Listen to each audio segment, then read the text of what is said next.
Hi BookTube, welcome to Jackie's Literary Corner. I am Jackie, and I thought I would share the books I got in this month in December, and also share the books that I'm currently reading and the one I just in the story I just finished. Because of course Christmas is right around the corner. I did ask for books for Christmas, so I probably will have a lot more to show you then. Now, I'm not going to do the wrap-up video just yet. I'm going to wait before I do a wrap-up video. Maybe on the 31st, I'll do a wrap-up video, film my wrap-up for November and December. I don't know. We will see. But I thought I would go ahead and share all what I've, like I said, I'm sure what I bought, what books I bought, and there's one thing that's not a book that I bought today. And also, I'm going to talk about how things are going currently with my reading. Put these down. Okay. So first, let's talk about what I'm currently reading.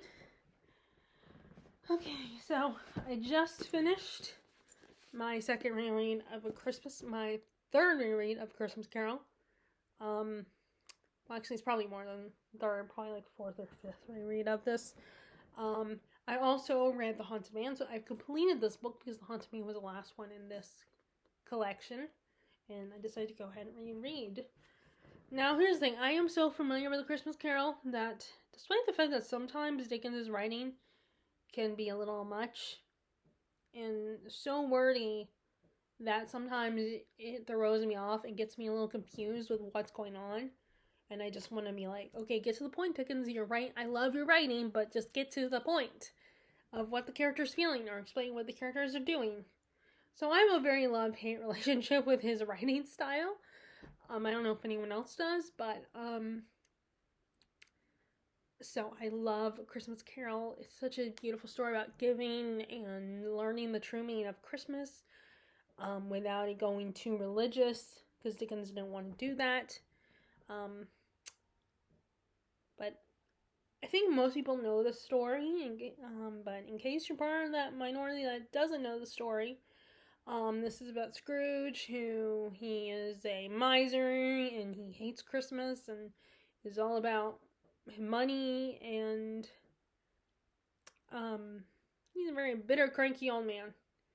And one night, he is visited by his old partner, Jacob Marling, who died 7 years ago, and he warns him that, guess what? You're going to be carrying the chains of your wrongdoing and your selfishness when you die. If you don't start changing your ways. And you're going to be visited by 3 ghosts. The ghost of Christmas past, the ghost of Christmas present, and the ghost of Christmas yet to come. And he is visited by these 3 spirits. One is showing him his past and what made him the way he is today, reminding him of who he is today, and how he wasn't always this grouch, grumpy person. And, reminding him of all the, the bad choices and the regrets of his past. And then we have the ghost of Christmas present, who shows him how everyone else celebrates Christmas, how important Christmas is, and what it's all about. And then we have the ghost of Christmas yet to come, who shows him what could happen if he doesn't change his ways, what his future has in store for him if he's not careful. So, this is a beautiful story. It's a great story, and it teaches a beautiful lesson about the true meaning of Christmas. Like I said, I love Dickens' writing. It's just a great story, and, there's a lot of adaptations you can watch of this. If you can watch this first, there's a couple ones that are more for children, that are like children adaptations that are family oriented, like A Muppet Christmas Carol. That's a fan favorite. You have the Mickey Mouse version of A Christmas Carol, and then you have the version that came out a few years ago, the computer generated version with Jim Carrey, and Gary Oldman, and It's just such a great story. I definitely recommend it, or at least watch one of the adaptations. Um, and then the one from this collection I hadn't read was The Haunted Man. I read Chimes last year, and I decided to read The Haunted Man this year. I think I got the premise more of The Haunted Man than Chimes, and both those stories I want to reread. Um, but I do believe The Haunted Man was, this guy gets visited by a spirit who who gives him the gift with the ability taking away all of his sad memories. And and I think he ends up also being able to influence other people and do the same thing for them. And he starts to regret it. So I kind of I got the plot and everything, but I feel like I can't really review it because I feel like I was just reading it to read it, get it done and over with, because I was very confused in the middle.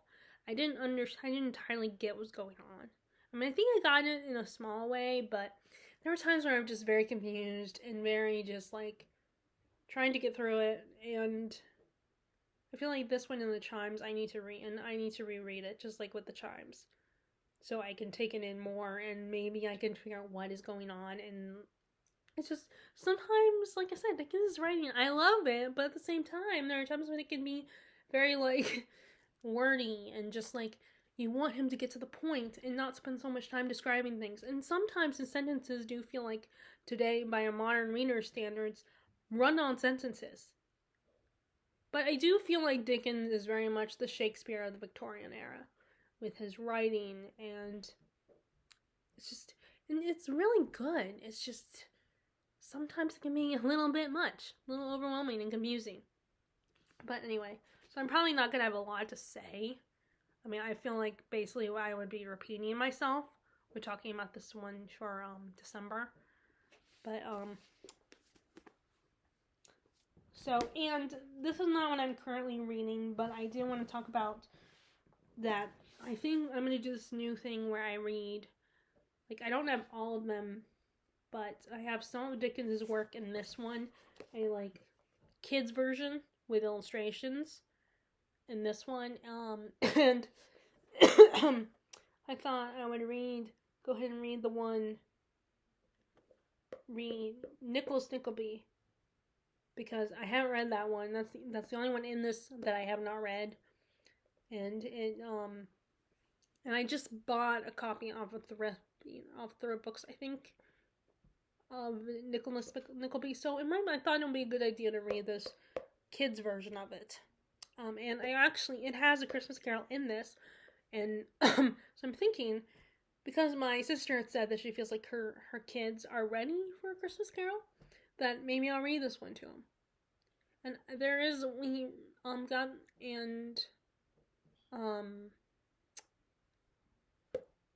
I think we got them another book with, and they don't watch my video, so it's okay for me to say this, that we got them another Christmas book with I noticed the Christmas Carol is one of them, but it's not. It's a book that's maybe for a little older. Like, there's no pictures, and I think at this age they still kind of need pictures to keep them entertained. Like, the oldest is only 7, so I think he's still at that age where pictures are appealing.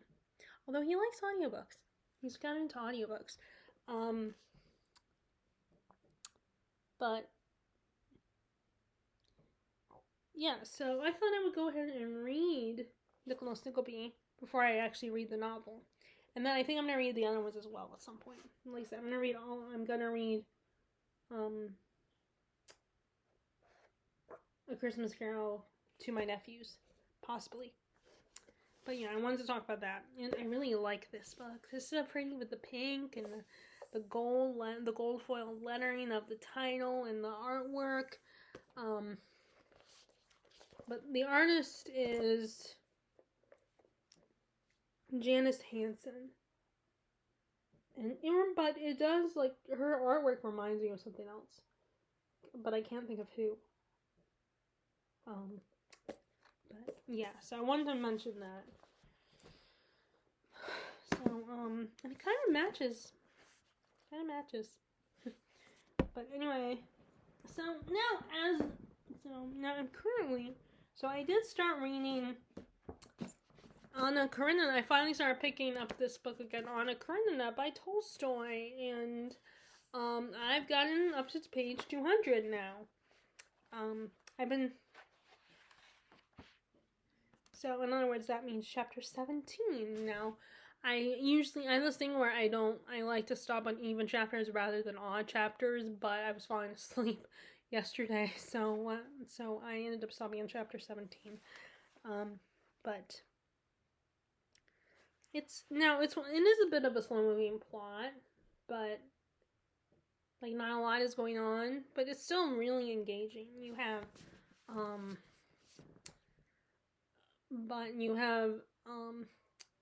So Anna's husband has started to suspect what's going on, that she might be emotionally cheating on him, because I don't think she excuse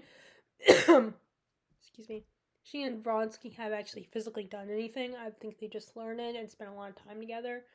And her husband, he's gonna talk to her when she comes home and is all, maybe she'll listen to me.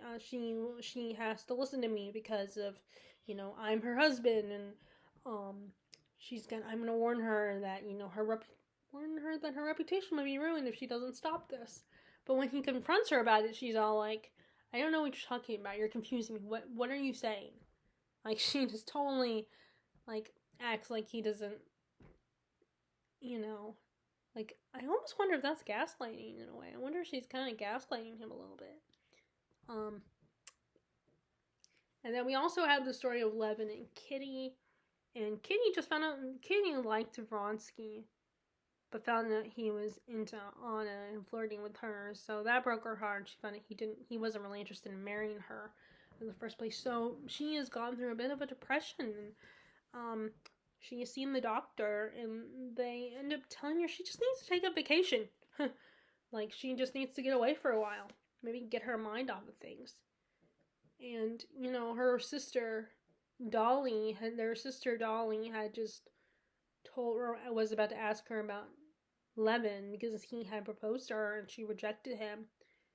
And Kitty is so distraught and upset. She's like, what does he have to do with anything? Because clearly she is not interested in him. She has no interest in him whatsoever. And which I feel bad for that, because he seemed like such a nice, sweet guy. And he would really be a good provider.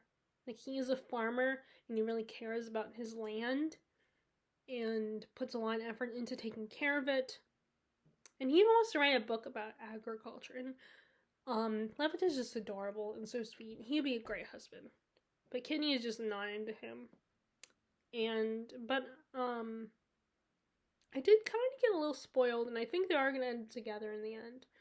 And because there's that video of Tolstoy versus Dickens on YouTube that is what inspired Emma and Carolyn to do their own their book club with Dickens versus Tolstoy. They have, like, the video has some discussing both authors' works, comparing them, and then they have actual actors like Tom Hiddleston performing scenes from the novels. So I feel like it kind of spoiled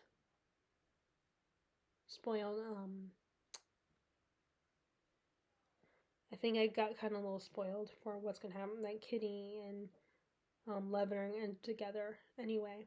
But I don't know yet. I'm not 100% sure on that. But that's the impression I got. But yeah, I'm really liking it so far. It's just really slow. But here's the thing though. I mean, I feel like so far, maybe it's because of the translator. Which I don't know who the translator is. Let me see if it says who.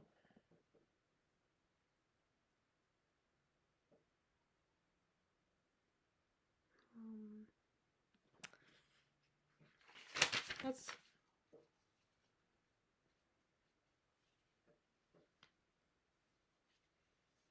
don't know who translated this, but I feel like it's, you think Russian literature is going to be, it's intimidating because it's Russian literature, but it's actually not that hard to read. I'm trying to... okay, I don't know. But it's really not that hard. And the chapters are not that long either. That's why I'm able to read like 4 chapters a night. But it's really not that hard. And also, these characters, even though, you know, they're not just dating, they're talking about marriage, but it's still, I feel like the emotions and the feelings the characters are going through are very relatable. So, and I think a lot of people can connect with these feelings of not being into someone or being in love with someone, but then them having no feelings for you back, or being tempted by someone else. When you're, you know, when, like, I mean, I hope you can't relate to Anna's situation too much, but I'm sure there are people that can relate to her situation. But yeah, it's really good, and like I said, it's not that hard to read. You know, you would think Russian literature would be intimidating, but it's not. Once you get started, and the same thing with War and Peace. The only intimidation factor is a lot of them are really chunky books, but I think both others probably, or at least Tolstoy, write short stories. Like I used to have a mind up like The Death of Ivan Ilyich, and that included his mother's, like the Kurtzer Sonata. I don't know if I'm saying that right, and a few others. So those are not long works. So if you want to try out Tolstoy, check out his shorter works, like The Death of Ivan Ilyich. And then once you read that, we'll see if you can. Dostoevsky, he does get philosophical in his works, so I imagine that can be kind of a turnoff too. And can make the work a lot slower. But anyway, yes, I'm really enjoying this so far. And then the last book I read, because I want to read The Queens of Ynys Lear, which is a retelling of this play. So I want to read the original play first, and then I will read Queens of Ynys Lear. And because I think I might be able to appreciate and enjoy it 10 times more if I read the original source material. Now, I haven't actually got to the play itself, but I've been reading. But this one has a timeline of important events in Shakespeare's life, and we have an introduction to it where they actually talk about how the play is a little bit inaccurate with the events, because this King Lear was an actual person, and the play is a little inaccurate and does a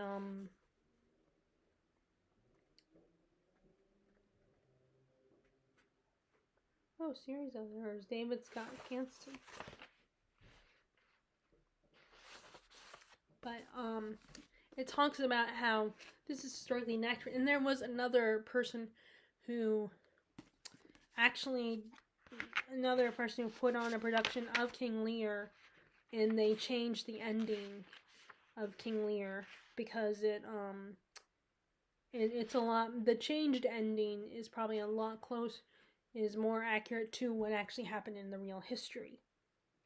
But for the sake of drama, to have a lot more drama and to really get at the emotional core of the story, Shakespeare decided to change it and make it a more tragic ending. So I think that is really interesting to read about. And that's kind of what the introduction talks about. And then we have there's a section that talks about Shakespeare's England at the time, what was going on during Queen Elizabeth's reign and her war with Spain. And I do think reading that kind of stuff is important and can really help you understand the text. But sometimes, like in the Penguin Black Spines edition, those introductions are so long and so many pages, and it's like I don't want to waste time and I just want to get to the story. But I do think sometimes introductions are helpful to understand the story. And at least with these, the introductions are short. They're not that long. And then there was also a section that talks about Shakespeare's his language and how it can be hard to understand, and he kind of explains things about Shakespeare's language and how it was there are some differences back then, and that can be an intimidating factor.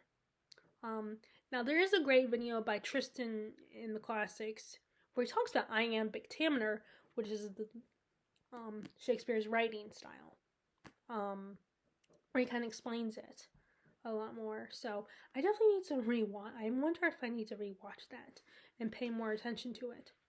But yeah. So this was a really good, this Barnes and Noble edition was I really like it. I like the look of it, and I like how we get enough information, but it's not too much. Not like the Pink and Black Spines, which are like 10, 20 pages long. Which, I mean, maybe that the penguin thought that was important. And that's why they're so long, but I just don't want to always waste time with that. Sometimes I just want to get to the story. But since the introductions and all that is not as long, I decided to go ahead and read those first. I am going to bring this with me tomorrow to work. I brought it with me yesterday.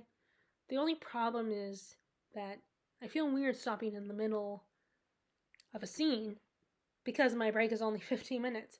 And also, it's kind of hard. Like, I found it was very hard to read this when I was eating my salad. I brought a salad with me yesterday and to work, and it was kind of hard to eat my salad and read this at the same time. So but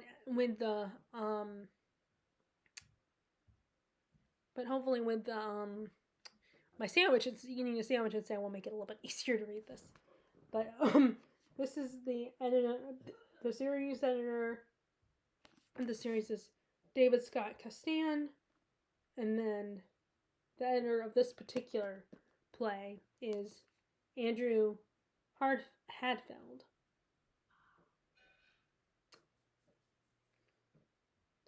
But yeah, it'd be really cool to read this. And it's also when they happen, like there's one Shakespeare plays that you hear about all the time, and you might read them, the plays in school, like Romeo and Juliet, Hamlet, because I did end up reading it during my class, but I had to kind of rush through it, and I do want to reread it again. I can take my time with it a little bit, and I don't have a timeline, and I can just enjoy it for what it is, and not read it for the sake of, okay, I gotta read this because we're gonna have a test on it. I mean, I really wish we had had more time. As I actually comment on Tristan and Classics video on classics, the most influential classics. He mentions Canterbury Tales and Shakespeare and the complete works of Shakespeare, and my comment was talking about how, like, we read Canterbury Tales, but I feel like you need to reread it because my opinion of it is a little influenced by the fact that we spent most of the semester on Canterbury Tales because we read every single story and talked about it, and then because it was, only a semester, so we didn't even get to Hamlet, and that just really bugged me. Like, or at least we started to read Hamlet, but then we barely had any time for it because we had to rush through it because we only had like a week left. Maybe even less than that. Maybe even 5 days left. And that just really bugged me because Hamlet was the one I wanted to read. Hamlet and potentially Gulliver's Travels as well. So I was a little bitter towards Canterbury Tales and Chaucer. But I do want to reread it because I gotta admit, it was funny once I understood the tales.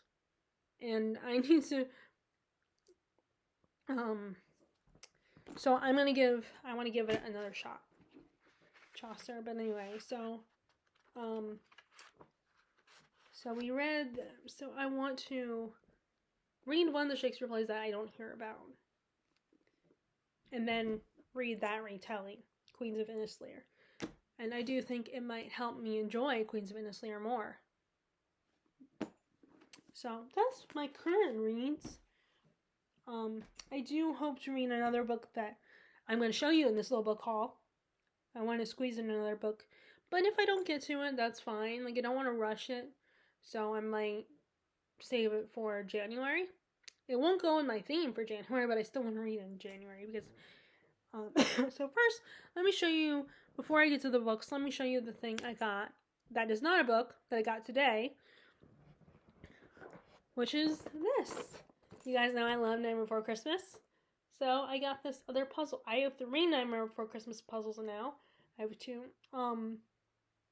This is the one that has, because the other ones have these guys, Sally and Jack, and the 3 henchmen, Lock, Shock, and Barrel, and of course, Zero and all that. But I haven't had a puzzle that has the Boogeyman, Oogie Boogie, and the mayor. So that's cool. And I like that it's a red background instead. I think that's kind of cool to have a different, because the other 2 puzzles are purple. But yeah, and I'm hoping that, my nephew got into Nightmare Before Christmas. And, like, my sister was, like, once Halloween was over, she was like, okay, Harrison, let's move on. We're going to talk about something a little less creepy for Christmas. And it's funny, he also, I remember telling me that he liked the clown with the tearaway face line the best. So he kept repeating it, which I think is personally adorable. And I think Nightmare Before Christmas is a Christmas movie as well, because he takes over Christmas.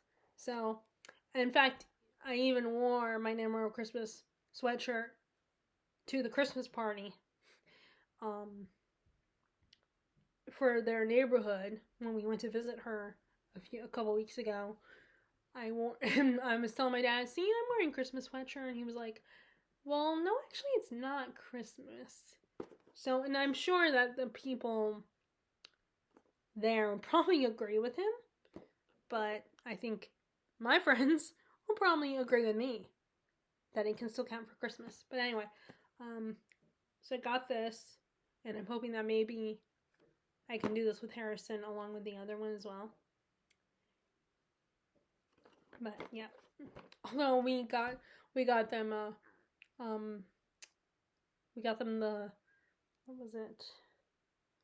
The Encanto puzzle, and my dad and I and Ryan and my mom ended up being the ones who worked on the puzzle, while Harrison and his brother got a little distracted. But I'm gonna go ahead and see if they want to do this or the other one. But yeah, but anyway, so that's the non-bookish thing that I got. So now let's talk about what I got. So I'm gonna try to do these in order of when I bought them. So first I'm gonna start with this one. I got this one off Book Outlet, actually. I got this one. And I had heard about this one from the Becca in the Books, and funny enough, though, I liked the premise, but I know that she had been disappointed by it. I mean, I don't know if she still liked it, but I know she was disappointed because she thought it was going to be an Anastasia retelling. But, no, I think it still might be a loose retelling, like going by the name of the main character. But, our main character is a princess who has blood magic. So everyone is afraid of her. And her father gets killed, gets assassinated. And she is the number 1 suspect. So she ends up having to get help from a con man to find out who actually killed her father. Now, the only reason I remember is because of the fact that I tried to film this earlier, and I just read the back of the book when I filmed it to you guys, so I remember what it said. Unfortunately, that video, my first recording of this, got interrupted because I was called down to dinner, so that's the only reason I remember the actual plot this time. But yeah, it just sounded really cool and really interesting, and I think it'll be great to read in January. But yeah, I thought it was such a really cool story, and I'm excited to read it. And then you have this one that I got from Barnes & Noble when we were visiting my sister, and us and the boys stayed home. Well, my mom and niece and sister went to another Christmas party, and so the boys stayed home with us, and we decided to take them to Bass Pro Shops, and so they can see all the cool boy toys and see the giant fish tank. And so I was like, I want to get out of the house, but can you take me to Barnes and Noble? So because Barnes and Noble, and there's only Barnes and Nobles in that area, so we ended up they actually found me Barnes and Noble and let me go there. And luckily, around there was a Panera, so they were able to grab some lunch while I did a little book shopping. And I got this. Originally, I was gonna get the fourth book in the Dune series, and I was gonna get it today, but again, I saw something else was on my mind today, so I'm gonna save it. Either I'm gonna buy it online at the beginning of January, or I'm going to get it next time I go to Books A Million. But I keep saying that, and then I end up getting sidetracked and getting more excited about other books. So I think I need to get it online and get it right away this time. And that way I can also get other books too. Because if I get it off of like Thrift Books or Book Outlet, I can get it for cheap. And along with some other books. Although I probably need to wait because I can't get it right after Christmas because then it's going to be that it's like I'm getting books for Christmas, so it's like you already need to go shopping for more books. But anyway, and also I should pick up book 2 and read that first and then get the next one. I'm just always worried that by the time I get around to getting the next book, it won't be the one that I want. Won't be at Books A Million. It will be bought by someone else. But anyway, so this one sounded really cool. You have these gods. This world is ruled by gods, but then the gods, for some reason, abandon this kingdom, these realms, and which the idea of the 4 realms reminds me of the and I just watched it recently, the Nutcracker and the 4 realms, that movie. There's like the different candy related realms. It kind of made me think of that, and I just watched it. And the gods have heirs, and the heirs are concerned, so they decide to find out what's up and what's going on, why the gods have abandoned them. You have Angelica, she's an elementalist. She has ambitions for the throne. You have Risha, who is a necromancer, who wants to keep the peace. Nicholas, a soldier, who struggles to see the light. And Tasia, a shadow-wielding rogue with a reckless heart. They all become allies in the quest to save their city, the City of Dusk. And I thought it sounded really cool and interesting. And actually, this was a book that Ellie Brooks talks about on her channel as one of the books that, even though at the time she just thought it was okay, she keeps thinking about it. So I think she's going to give it's a book that she's going to give another shot to. But yeah, for me though, personally, it sounded really cool and a little different, interesting.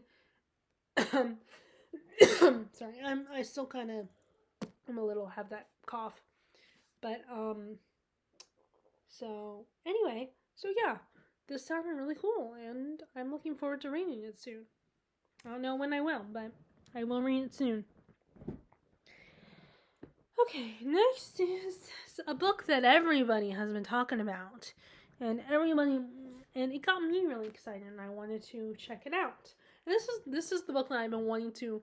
I want to try to squeeze in for the end of this month, but I don't know if I'll get to it. So I'm gonna focus on King Lear for now, and then maybe I'll start this one at the end of December. But that is Legends and Lattes. Everybody keeps talking about this book and how great it is, how cozy it is. It's basically, our main character is an ogre who has decided she's done with all the violence and fighting and stuff, and she just wants to retire and live a peaceful life and open up a coffee shop. But no one in this village that she ends up at has ever had, they don't know what coffee is. And I'm guessing she's about to make them addicted to coffee. And I do believe I have recently heard that there is what's the word? A female romance.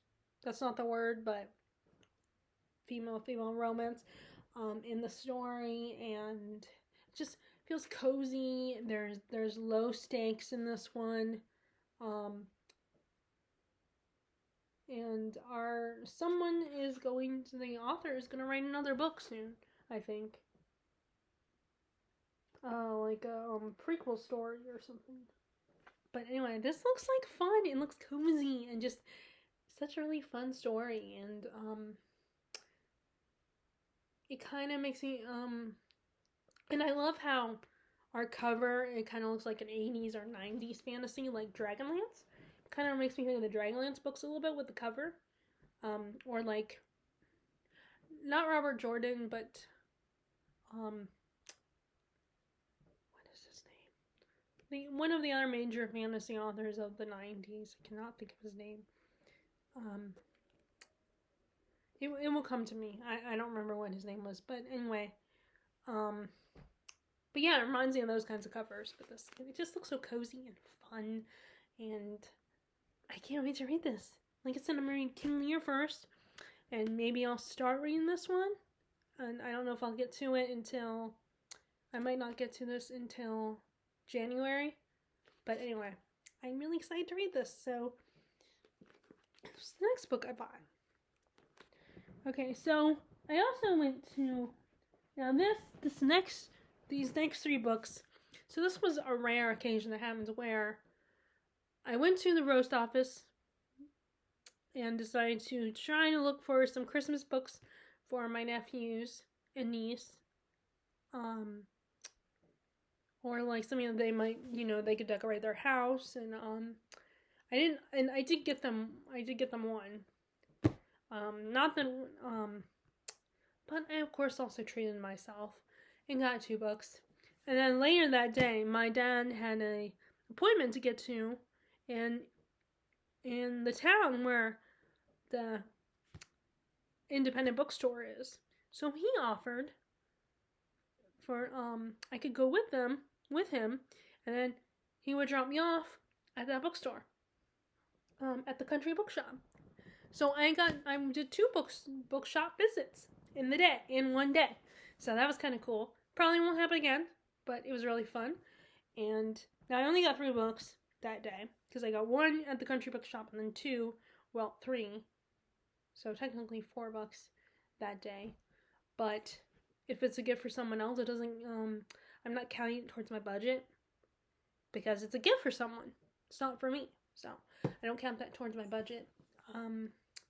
But this does. So I got these 2 books. So this first one I originally got from the library. At the time I ended up DNFing it, but I wanted to give it another chance. This is actually Olive from Book Olive's favorite author, or at least the author of one of her favorite books, Rules of Civility. But I don't think she loved this book as much. I don't know if she loved his more recent one, I cannot remember what it's called. It has a very interesting title. Remember, the Lincoln Highway. That's what it's called. But I remember recently, a couple months ago at work, someone was reading the Lincoln Highway, and I noticed it, and I remembered I had read Rules of Civility and this one. I read some of this one, so we talked for a few moments, and I remember him saying I should read this one, A Gentleman in Moscow. So I'm giving this one another shot. This is one of those few times where I give a book that I thought about, that I DNF'd, and then gonna give it another chance. This is based on an actual true story where, I think, let me look at maybe not. I don't know. I don't know if this is based on true story.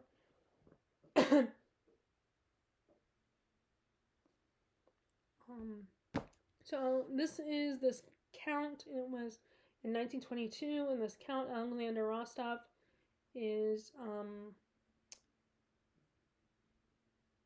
He's an unrepentant aristocrat, and he's basically sentenced under house arrest in the Metropole Hotel, and he basically has to stay there. He can't leave. He can't go anywhere.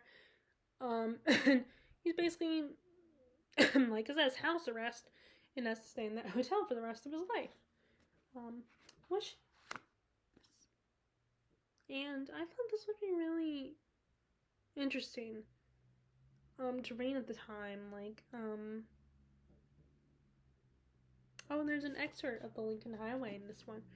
And the Lincoln Highway also sounded interesting too, but I want to read this one first.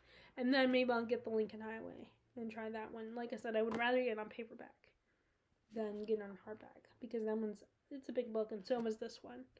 So, I thought I would try it again.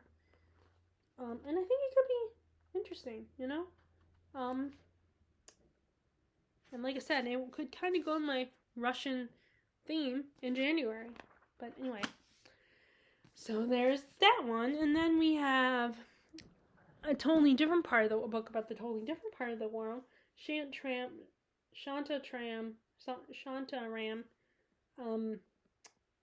by Gregory David Roberts. And this is in India. And the problem with this one, I had to look up what this book is about, but now I don't remember what it said, because unfortunately on the back it just has the summary about the author, and it also has blurbs.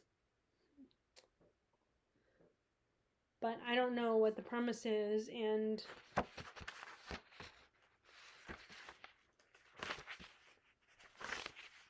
yeah, and it doesn't really give a summary. So I remember looking it up and it sounded interesting. But, yeah, like the blurbs say, utterly unique, absolutely audacious, and wonderfully wild. Shantaram is sure to catch even the most fantastic imaginations off guard. That's from Elle magazine. And then a sprawling, intelligent novel full of vibrant characters, but Bombay itself is Shantaram's strongest performance. And Roberts' love of India and the people who live there is unmistakable and a joy to read about. Roberts brings us through Bombay's slums and opium houses, its prostitution dens, and expat bars. You come now, we follow you. And we follow. That's a learn from the Washington Post. So it does take place in Bombay. So I need to look up again what this is about, because I don't remember. I just remember that it did sound interesting and sound like something I would like. And it's not the only book. I think A Fine Balance also takes place in India as well. And it, so I feel like I need to read these two books about India, because I do like learning about India. I just feel like I don't read enough about it. So I need to check out more books about India. So that was that. And then the other book I got that day.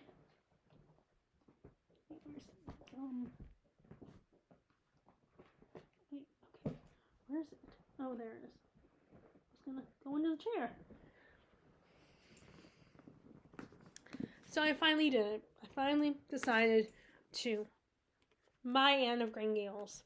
This was a recommendation by Kaylee from Lumos Libro. And I liked both the old miniseries from the 90s. And the most recent Anne with an E series. I'm sorry it got canceled. I wish it hadn't been. I really liked it. But yeah, I loved both of those. So I think I would like the premise. But now the only problem is that the rest of the series is not in these editions, but I love these editions. These are so beautiful with these lovely covers. It is hardback, but there's no dust jacket. And just really pretty. I really like these. They're really pretty. And so we have Anne of Green Gables, Heidi, A Little Princess, and Little Women. So I just need to get Heidi and a Little Princess, which they were out of stock at My Books A Million. But which I went to today, and I will show you what I got from Books A Million. But these covers are so beautiful and so fun, and they're small and cute, and I've been wanting to I want to give Anne of Green Gables a shot because like I said, I love the miniseries. But it's basically about this girl, this orphan girl who gets adopted by this elderly brother and sister and it takes place in Canada, and she's a very imaginative, a little feisty little girl that is just full of spark and wisdom and just fun and very passionate person, and it's just a really sweet and touching story. Like I said, I loved both adaptations, and it is a series, and it's just so great. It's such a fun, sweet story, and like I said, I'm gonna finally read it. And then, like I said, there is a series because each book kind of shows Anne as she grows up and eventually becomes a teacher, and gets married and goes, and how her husband goes to war and everything, become a soldier. And it's a coming of age story about her life, and it's such a warm and cozy story. And like I said, I was apprehensive because it is kind of a children's story, but you know what? I'm gonna, I need to, let that go because you're never too old to read, coming of age stories. Like, I just need to, give it, try it. And also, I do have the other books in the series anyways at the library. I don't have them. I don't mean I actually have them, but they are at the library if I want to get them from the library. And then maybe one day I'll buy the rest of the books. Unfortunately, they are not in this edition, which I don't know why. They should make them all of Anne's books in this edition. Why not? Why don't they have it? But anyway, I love these. These are so cute and colorful, and I can't wait to read this. Maybe I'll save it for the spring. Maybe I'll save it for my birthday month. But now, let's talk about the one I got from Books A Million, other than the puzzle and trying to get something for my niece for Christmas, which is very hard to shop because she's only 2. And apparently I don't know what 2-year-olds are capable of reading, if they're capable of reading at all. But I ended up getting for myself, I got The Little Woman from the Puffin and Bloom edition. I always thought that was beautiful, and like I said, I wanted to get, this is the one, when my niece is old enough, I love to read it to her, but, of course, I probably won't read this edition because it is, because there are no pictures, so maybe wait a few years till she's a little bit older. And who knows, she might want to read this. Now, this also technically is a series as well. There's, Jo's Boys and Little Men, that are also part of the series.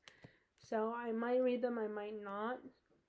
But again, this is another situation where I love the adaptation. And I've said in the past that the book felt too sentimental to me, and I preferred watching the movies. But I'm going to give it another shot and try it again. And I think maybe I'll like it more as an adult. Like, maybe I'll appreciate more as an adult. Plus, I got this pretty edition. I spent money and bought this edition, so yeah, I'm gonna try it. And I really I want to get Heidi and a Little Princess as well in this edition. I didn't see those there. I think I might have seen Heidi there. I might have seen Heidi there, but I was like, nope, I'm just gonna get the one book. So next time I'll get Heidi. I might be able to get them in other editions. Although, I wonder if I should get a Little Princess in my Paper Mill Classics edition, because that's how I have Secret Garden. That was one of the ones I got for the Paper Mill. But no, I might get it in these editions. And it's only, even though, you know, I wish they had the whole series of Anne of Green Gables in this edition. At least they only have a few in these editions, so not that many to collect. But like I said, they have Heidi and A Little Princess are the other two in this edition that I need to get. But there's so many great editions of classics. Like they also have the fairy tale, like the ones like Alice in Wonderland and Beauty and the Beast and Pinocchio and those other books that look kind of like a storybook editions. I really like those. But there's only, I have to be selective, and I can't always get these types of editions, different editions, these special ones of all my books. And some editions are probably not good for buying for reading. Like I said, people say that the cloth bound ones are probably not the best to read because you get your greasy fingers on it and then the books fade and stuff like that. But I don't care. I'm still going to read those because I cannot have multiple copies of the same book. So I'm not going to have multiple copies of, you know, of like War and Peace. Even though I wish I did. You know, I wish I could, but I don't have the room for it. And I'm not getting it on their shelf anytime soon. So I have to make a decision and decide which ones I want. And like I said, I really like these Poppin' and Bloom editions. So anyway, that is how it's going with me reading right now. So I hope you guys are having a good December reading month. If you guys like this video, be sure and give it a thumbs up. Click subscribe if you haven't already. Click the bell notification below if you want to be notified about my latest videos. And I will talk to you all later. Alright, bye!